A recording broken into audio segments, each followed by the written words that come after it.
Step 2. I'm gonna have a drink.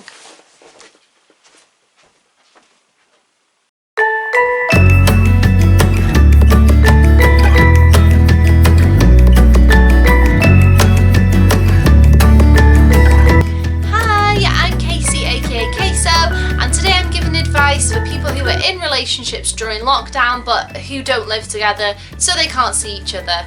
So I thought about doing this because I'm literally in the same situation.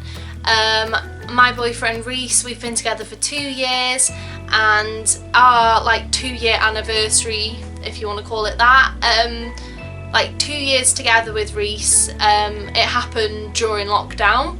So yeah, I'll talk a bit more about that later on in the video of what we did on that day, even though we couldn't see each other. But yeah, let's just get right into it. I just want to say, first of all, I hope everyone is coping really well with this whole isolation, quarantine process, and that everyone's staying safe. Yeah, and hopefully this might help a few people. So this is a 10-step guide for keeping your relationship happy during this time. It's not your fault, it's not your partner's fault that this whole process is happening, and obviously we all know why it's happening and it needs to happen. So yeah, I think it's just really important to not take things out on the other person.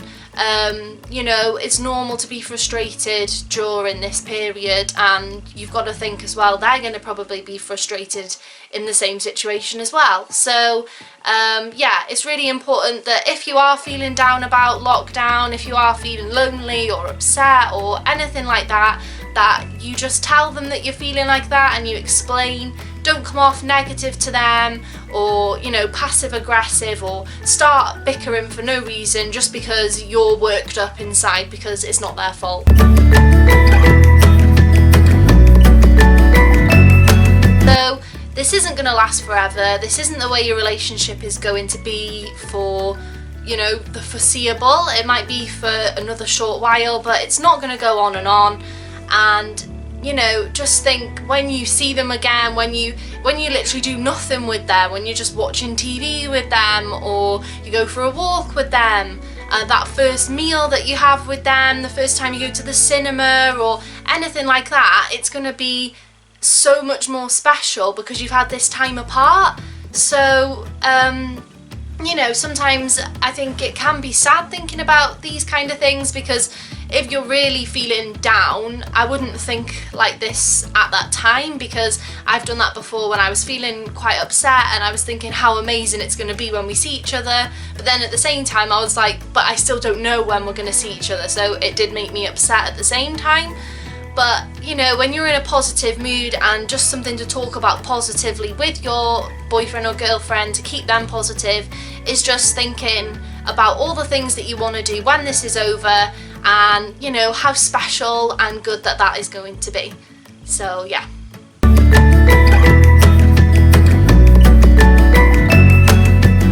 Step 3 is basically, don't start feeling like or thinking that you're single. Like, this sounds really silly, but this is actually something that in the first few weeks that happened to me, I didn't act upon it. Like, I wasn't, you know, I don't know, doing anything that I shouldn't really. But I started sort of picturing myself, I suppose, not in the relationship, and I think that can be sort of a protective thing. As it went on and I was missing him more and more, I was sort of imagining myself as single, or if I wasn't with him, because that sort of pulled him away from me and pulled me away from him, and it felt almost easier to deal with that way. If I wasn't looking at the relationship negatively, but I was almost pretending it wasn't there, like, oh, me missing him and all this that's going on, it's all just going to disappear if I pretend that, you know, we're not even in a relationship, which is completely ridiculous, and it does make you feel more detached from your boyfriend or girlfriend. Well, it did for me. You know, that was probably the time in the first few weeks where I'd say I did bicker a few times with Reese when I didn't need to. I didn't need to start anything or have any kind of argument, but I was sort of, that was me pushing him away. And yeah, it's definitely not a good thing to do, because you're not single, you are in a relationship, and it's good that you are in a relationship, and it's good that you're missing them because it shows that you care and you want to be in a relationship. So just don't do that. You're not single, you're in a relationship, and you're going to be back together.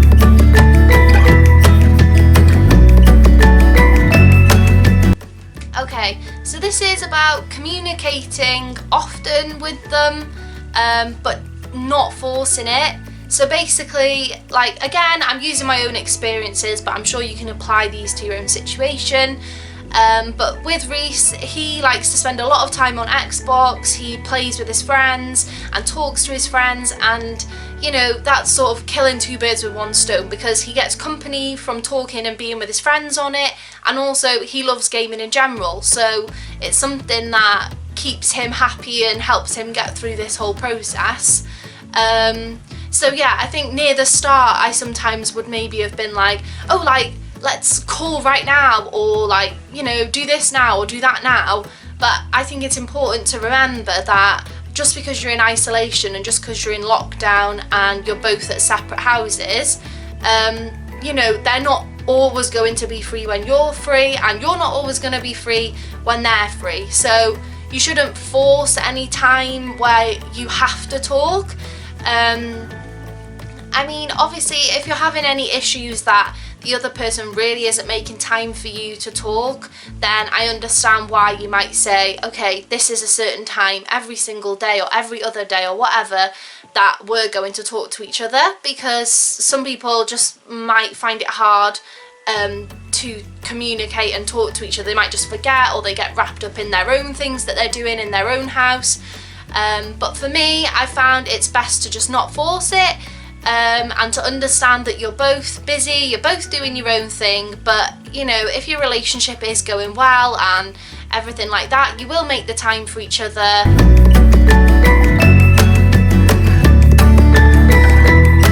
Communication is different for everyone. Some people prefer to message, some people prefer phone calls, and some people prefer video calls. I mean, that's about as much as you've got, unless you want to write letters, which might be nice during this time. But I think it's really important to find what suits both of you. So for example, me and Reese, what we tend to do is we message through the day, you know, just on and off, when we're not busy, when we're free, just checking each other's okay, or you know, sending a meme or whatever. And then we tend to have a phone call about every other day for like half an hour to an hour or so, and then we've been having a video call only probably once a week or once every 2 weeks, and that's because personally I prefer talking on the phone, because I feel like on a video call, like, I don't know, because you know, sometimes the camera can freeze and things like that, or you're just so distracted by seeing the other person. I feel like I just sort of talk like chit chat and like everyday stuff that, you know, like on the phone I find I can talk more deep and like about bigger things, like I can go into conversations easier, but I always keep it really light when I'm on a video call. So yeah, so that's the way we do it, and you need to understand that they might really like video calls but you might not, or you might really want to just message but they don't, or so it's something that you have to talk about, and you do have to have a compromise. And yeah, I do personally think it's important to video call every so often, because you know, seeing them is different than just talking on the phone. You do feel closer. But yeah, just for me, I prefer not to do it as often as other forms of communication.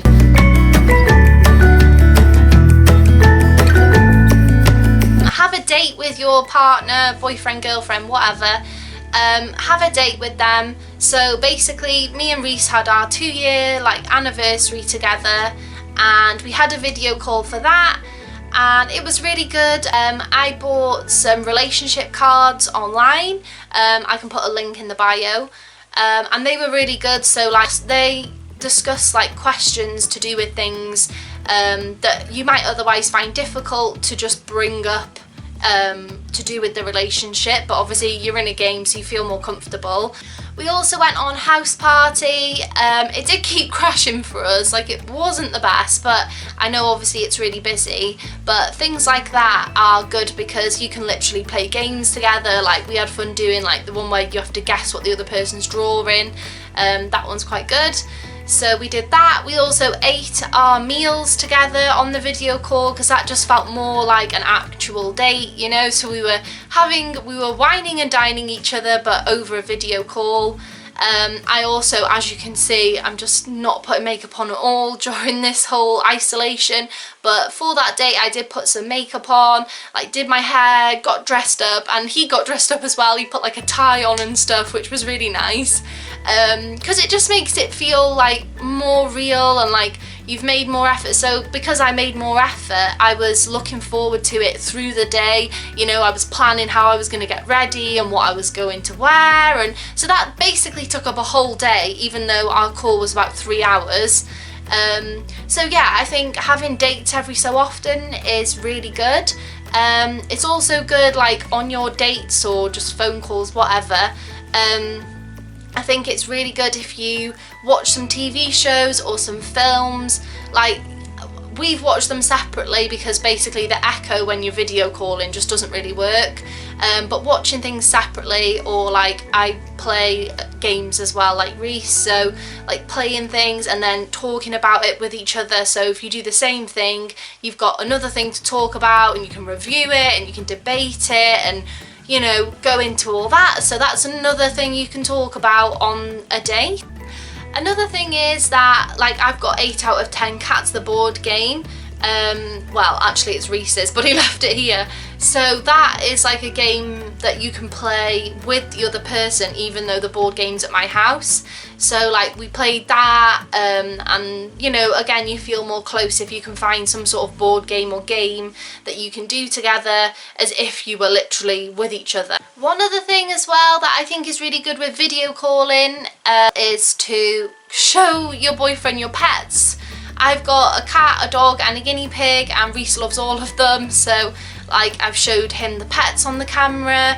Even like show your boyfriend or girlfriend your family and let them say hi. Take them out in the garden with you into the sun, or show them your really tidy or really messy bedroom or whatever, because it means they can actually picture exactly where you are and see things that are familiar to them that they haven't seen for however long, and I think that just makes you feel closer.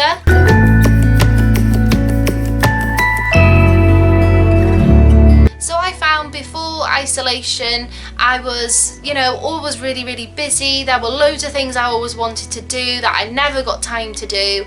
And then when all this happened, I literally didn't know how to relax. I didn't know how to do things by myself and have fun by myself, because I was always either working, or if I wasn't working I'd see Reese, or if I wasn't seeing Reese I'd see my friends. So suddenly being on my own, I was like, wow, there's all these things that I've wanted to do for so long, but also it was difficult to start with to get into the swing of it because I just wasn't used to it. So I suppose learning to love your own company is a big thing that, you know, you will gain through this.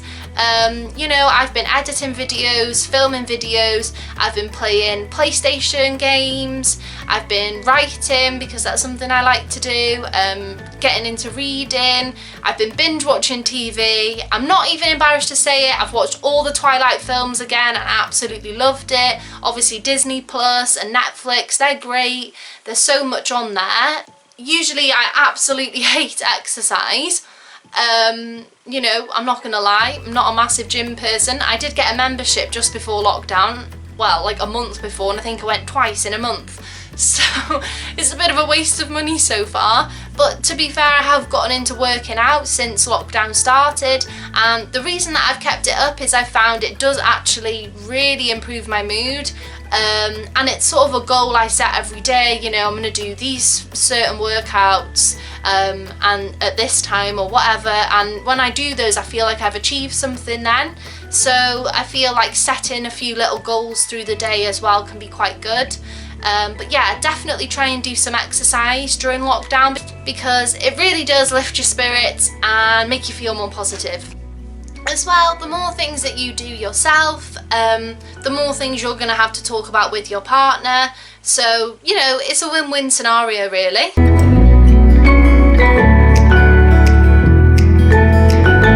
I do think it's really important to spend some time with your family. I realised when this all happened that actually I haven't spent much time with my family for a while, because I've ended up doing more things with my boyfriend and obviously friends as well. So I think spend time with them, you know, it puts less pressure on your boyfriend or girlfriend as well, because, you know, you're busy with them and you're not always looking to them to help you not feel lonely or have someone to talk to. Go talk to your family, watch films with them, have a movie night, get a takeaway, sit out and sunbathe and have a catch up. Me and my dad baked cakes the other day and that was good. So yeah, just spend some time with your family and appreciate this time for what it is. Obviously, this only applies if your family is still at home and they're not a key worker. If they're a key worker, obviously that is amazing and thank you so much for what they're doing. Just try and have some time with them when they come home from work at least.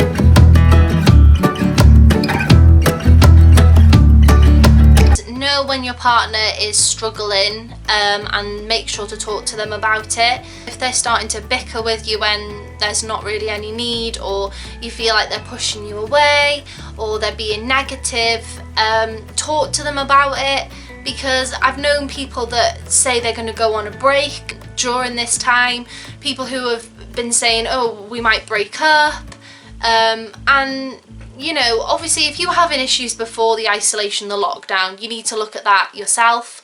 But if your relationship was going well before all this happened, you need to put it fully in perspective with them and talk to them about it, because obviously this isn't going to last forever, and if it wasn't for this you wouldn't be having any obstacles. And just try and keep them positive, because one day this will all just be a long distant memory and you don't want to come out of isolation without a boyfriend or girlfriend, and it was only because you were both frustrated or stressed and things during this time, because afterwards they're probably going to be one of, or if not the best thing about it all ending. And if you're on a break or you're really angry and tense at each other, that's just not going to happen, is it? You know, that's not going to be something that you have to look forward to when this is all over. Whereas if you keep everything positive, you support them as much as you can if they're struggling and talk to them about it, and vice versa, you're just going to come out of this whole situation with something so exciting to look forward to, and that is seeing them and being happy with them.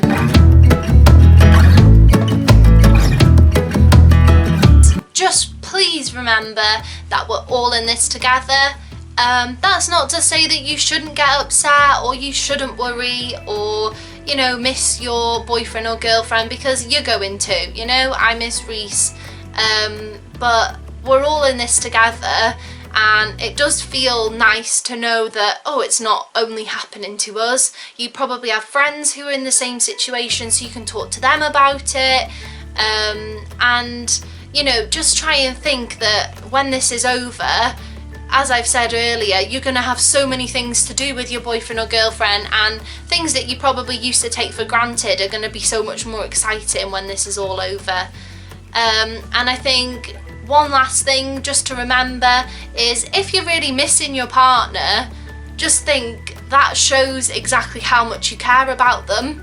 You know, the harder this is for you, the more it shows that you care, and that's the same for them. So just try and be understanding with each other and remind each other that you love each other and you care about each other.